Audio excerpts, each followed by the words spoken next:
Assalamualaikum warahmatullahi wabarakatuh. Apa kabar anak-anak? Semoga kita tetap dalam keadaan sehat sehingga dapat melaksanakan pembelajaran jarak jauh pada hari ini. Marilah kita buka pembelajaran hari ini dengan bacaan basmalah bersama-sama. Anak-anakku, pada hari ini Ibu akan mengulas lagi tentang tema selamatkan makhluk hidup dan subtema tumbuhan sahabatku, khususnya pada materi perkembangbiakan tumbuhan. Kalian masih ingat bukan tugas beberapa waktu lalu? Mari kita simak tayangan selanjutnya. Bagian-bagian bunga. Bagian bunga sempurna seperti bunga sepatu mempunyai bagian sebagai berikut. Yang pertama adalah kepala sari. Selanjutnya adalah tangkai sari. Kemudian ada kepala putih. Lalu ada tangkai putih. Dan ada bakal biji atau bakal buah. Sedangkan yang di bawahnya ada tangkai bunga. Adapun bagian selanjutnya yaitu ada mahkota bunga. Lalu ada kelopak bunga, dan yang terakhir adalah dasar bunga. Kalian masih ingat tugas beberapa waktu lalu tentang bagian-bagian bunga?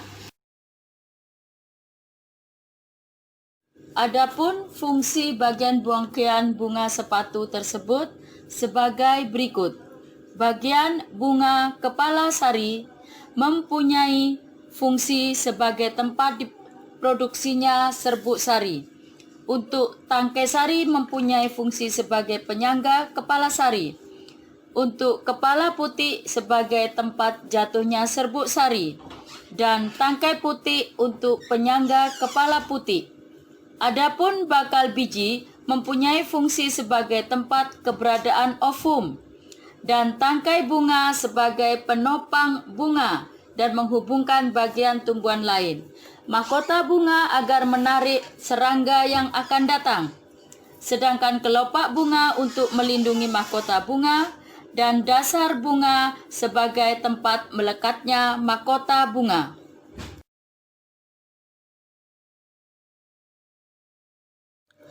Anak-anakku, berikutnya informasi penting dan wajib kalian catat di buku catatan ya. Apa itu? Yaitu penjelasan tentang perkembangbiakan tumbuhan.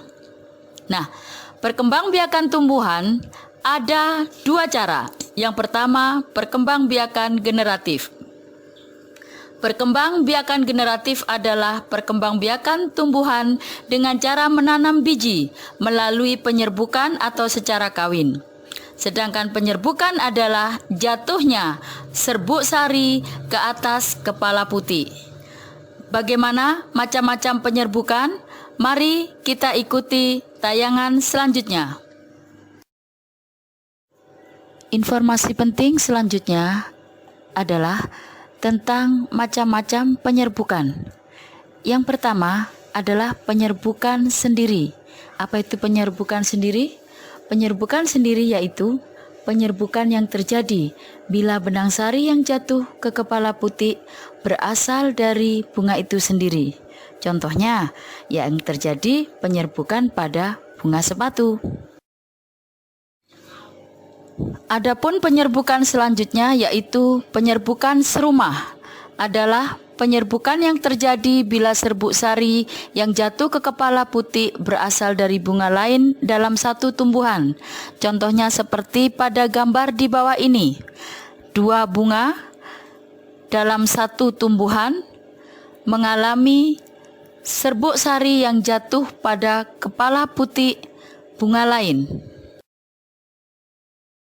Selanjutnya adalah penyerbukan silang, yaitu penyerbukan yang terjadi bila serbuk sari yang jatuh ke kepala putih berasal dari bunga tumbuhan lain yang sejenis. Hal ini contohnya persilangan antara mangga golek dan mangga gadung. Misalnya pisang Ambon dan pisang hijau.